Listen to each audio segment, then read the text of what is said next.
നമസ്കാരം മലയാളി വാർത്തയിലേക്ക് സ്വാഗതം. വീണ്ടും യുദ്ധഭീതി വർദ്ധിക്കുന്നു എന്നുള്ള റിപ്പോർട്ടുകളാണ് പുറത്തുവരുന്നത്. ഹോർമൂസ് കടലിടുക്കിൽ ഇറാൻ നടത്തിയിട്ടുള്ള കപ്പലാക്രമണത്തിന് പിന്നാലെ പശ്ചിമേഷ്യയിൽ സംഘർഷങ്ങൾ രൂക്ഷമാകുകയാണ്. ഇറാന്റെ സൈനിക കേന്ദ്രങ്ങളിൽ അമേരിക്ക പ്രത്യാക്രമണം നടത്തിയപ്പോൾ ബഹ്റൈനിൽ ഡ്രോൺ ആക്രമണം നടത്തി ഇറാൻ തിരിച്ചടിച്ചു എന്നാണ് റിപ്പോർട്ടുകൾ ചൂണ്ടിക്കാണിക്കുന്നത്. ഈ സംഭവ വികാസങ്ങൾ മേഖലയിൽ വീണ്ടും അശാന്തി പടർത്തിയിരിക്കുകയാണ്. പശ്ചിമേഷ്യയിൽ 10 ദിവസത്തെ ഇടവേളയ്ക്ക് ശേഷം വീണ്ടും സംഘർഷം രൂക്ഷമാകുമ്പോൾ പ്രതിസന്ധികൾ ശക്തമാകുന്നു. ഹോർമൂസ് കപ്പലാക്രമിച്ച് ഇറാൻ തുടക്കമിട്ട സംഘർഷമാണ് ഇപ്പോൾ വ്യാപകമായിട്ടുള്ള ആശങ്കകൾക്ക് വഴിവെച്ചിരിക്കുന്നത്. ഇറാന്റെ ഡ്രോൺ മിസൈൽ കേന്ദ്രങ്ങളിൽ അമേരിക്ക പ്രത്യാക്രമണം നടത്തിയിട്ടുണ്ട്. ആക്രമണത്തിന് തിരിച്ചടിയായി ബഹ്റൈനിലും ഇറാന്റെ ഡ്രോൺ ആക്രമണം ഉണ്ടായെന്നാണ് റിപ്പോർട്ടുകൾ. ഇതിനിടെ ഹോർമൂസിൽ വീണ്ടും കപ്പൽ ആക്രമിക്കപ്പെട്ടതായിട്ടുള്ള സംഘർഷം രൂക്ഷമായിട്ടുള്ള റിപ്പോർട്ടുകളും പുറത്തുവരുന്നു. ഹോർമൂസ് കടലിടുക്കിൽ ഒമാൻ പിന്തുണയോടെ UN ഏജൻസി തുറന്ന സുരക്ഷിത നാവിക ഇടനാഴിയാണ് പ്രകോപനങ്ങളുടെ തുടക്കമായി മാറിയിരിക്കുന്നതെന്നാണ് വിവരം. സുരക്ഷിത നാവിക ഇടനാഴി അടയ്ക്കാൻ ഇറാൻ MV എവർ ലൈലി എന്ന കപ്പൽ ആക്രമിച്ചതോടെയാണ് പശ്ചിമേഷ്യയിൽ വീണ്ടും അശാന്തി പടർന്നിരിക്കുന്നത്. എന്തായാലും അമേരിക്കയുടെ തിരിച്ചടി സമാധാന ധാരണ ലംഘിച്ചതോടെ തീരത്തോട് ചേർന്ന ഇറാന്റെ ഡ്രോൺ മിസൈൽ റഡാർ കേന്ദ്രങ്ങളിൽ അമേരിക്ക ശക്തമായ വ്യോമാക്രമണങ്ങൾ നടത്തിക്കഴിഞ്ഞു എന്നാണ് നിലവിൽ പുറത്തുവരുന്ന റിപ്പോർട്ടുകൾ. ഇറാൻ തിരിച്ചടിച്ചത് ബഹ്റൈനിൽ ആണെന്നാണ് വ്യക്തമാകുന്നതെന്നാണ് ബഹ്റൈന്റെ പ്രസ്താവന. ബഹ്റൈനിൽ ഡ്രോൺ ആക്രമണം ഉണ്ടായതും അപലപിച്ചുള്ള പ്രസ്താവനയും ബഹ്റൈൻ നിലവിൽ പുറത്തിറക്കിയിട്ടുണ്ട്. ഒമാൻ തീരത്ത് സമീപം ഇന്ന് വീണ്ടും ഇന്ധന ടാങ്കർ ആക്രമിക്കപ്പെട്ടു എന്നായിരുന്നു കഴിഞ്ഞ ഏറെ വൈകിയുള്ള റിപ്പോർട്ടുകൾ. ഹോർമൂസിലെ നിയന്ത്രണം കൈപ്പിടിയിൽ നിർത്താൻ ഇറാൻ തുടക്കമിട്ട ആക്രമണം പടരുന്നുവെന്നാണ് ചുരുക്കത്തിൽ നമ്മൾക്ക് പറയാൻ സാധിക്കുന്നത്. വെള്ളിയാഴ്ച ഒപ്പിട്ട ലബനൻ ഇസ്രയേൽ സമാധാന കരാറും പുതിയ തർക്കത്തിന് തുടക്കമിട്ടേക്കാമെന്നുള്ള വിലയിരുത്തലുകളും പുറത്തുവരുന്നു. തങ്ങളുടെ നിരായുധീകരണത്തിന് വഴിയൊരുക്കുന്ന കരാർ ഹിസ്ബുള്ള തള്ളിയിട്ടുണ്ട്. സുരക്ഷാ മേഖലകളിൽ നിന്ന് പിന്മാറില്ലെന്ന് ഇസ്രയേലും വ്യക്തമാക്കുന്നു. ലബനൻ പരമാധികാരം വെച്ച കരാറാണ് എന്നുള്ള വിമർശനവും നിലവിൽ പ്രതിഷേധമായിട്ട് ഉയരുന്നുണ്ട്. അതേസമയം ഗൾഫിലേക്ക് വിമാന സർവീസ് പുനരാരംഭിക്കാൻ ഇറാൻ തീരുമാനിച്ചതായുള്ള റിപ്പോർട്ടുകൾ. അതോടൊപ്പം ഗൾഫ് ഉൾപ്പെടെ അയൽ രാജ്യങ്ങളുമായുള്ള വിമാന സർവീസ് പുനരാരംഭിക്കുമെന്നാണ് ഇറാൻ പറയുന്നത്. UAEയിലേക്ക് വിമാന സർവീസുകൾ ഈ ആഴ്ചയിൽ പുനരാരംഭിക്കുമെന്നാണ് ഇറാന്റെ അവകാശവാദം.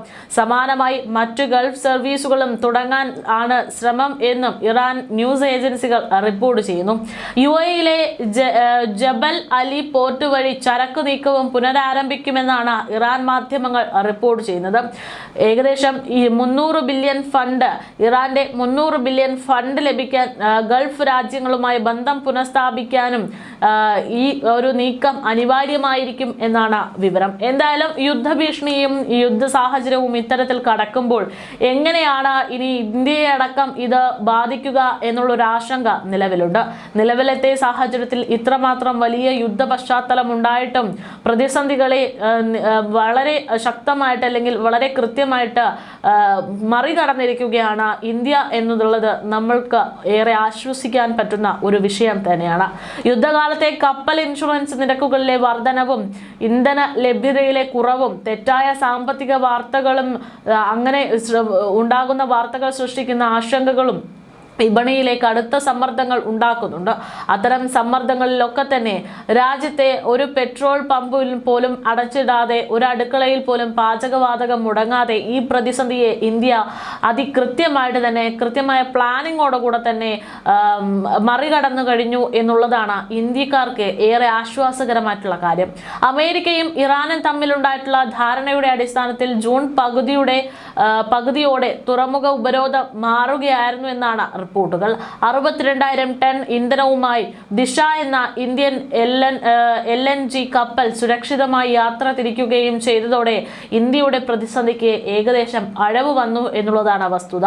ഈ കാലയളവിൽ ലോകത്തിലെ മറ്റു പ്രമുഖ സമ്പദ് വ്യവസ്ഥകളെ അപേക്ഷിച്ച് ആഭ്യന്തര വിപണിയിൽ ഏറ്റവും കുറഞ്ഞ വിലക്കയറ്റം രേഖപ്പെടുത്തിയ രാജ്യം ഇന്ത്യ ആയിരുന്നു.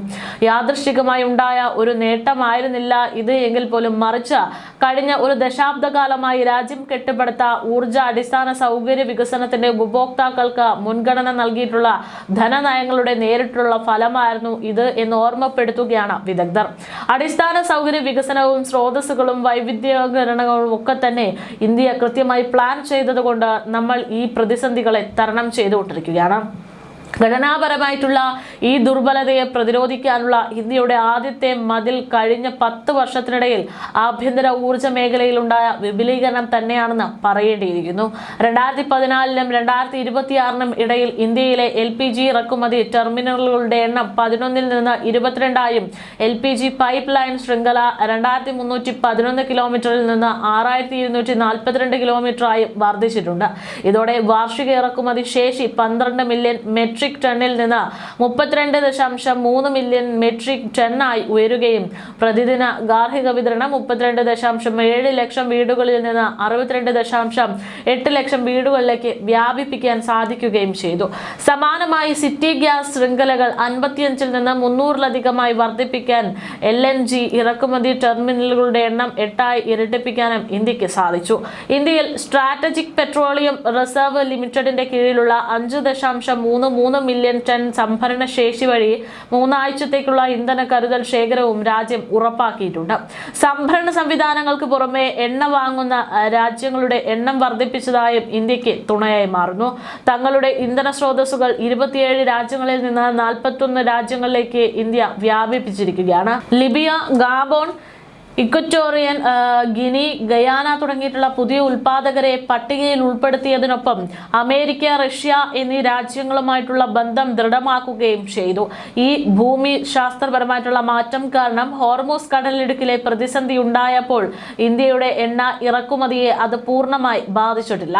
കൂടാതെ ആഭ്യന്തരമായി പെട്രോളിയത്തിൽ 20% എത്തനോൾ മിശ്രിതം വിജയകരമായി നടപ്പിലാക്കിയതും ക്രൂഡ് ഓയിൽ ഇറക്കുമതിയുടെ ആവശ്യകതയെ ഗണ്യമായി കുറയ്ക്കാൻ സഹായിച്ചു.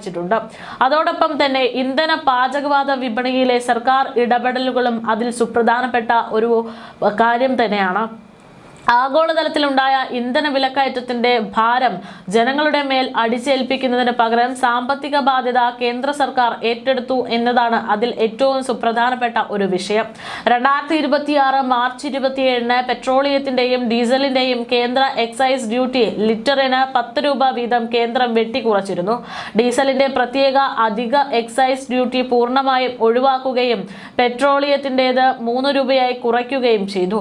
ഈ ഒരൊറ്റ ഇടപെടൽ വഴി സർക്കാരിന് 1.7 ലക്ഷം കോടി രൂപയുടെ വരുമാന നഷ്ടമാണ് ഉണ്ടായത്. പൊതുമേഖലാ എണ്ണ കമ്പനികൾ 2 മാസത്തോളം ഇന്ധനവില വർദ്ധിപ്പിക്കാതെ മരവിപ്പിച്ചു നിർത്തിയിരിക്കുകയാണ്.